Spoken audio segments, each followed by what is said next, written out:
This is called an arthrostem. And instead of the old school rack and crack methods,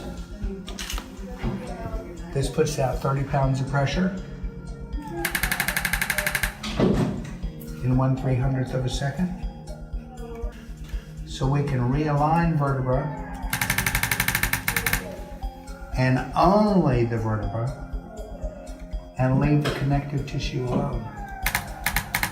The old school chiropractic was a hands-on treatment. And most chiropractors would wait for the pop to think that that's what was moving the bone, when actually it really isn't.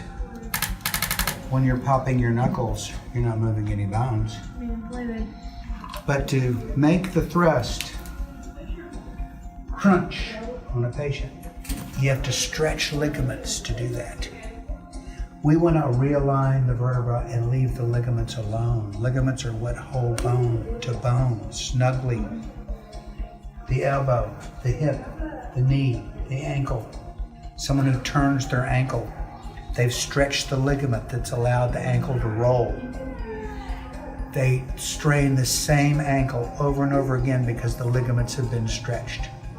So we want to align all 24 vertebrae that leave the ligaments alone.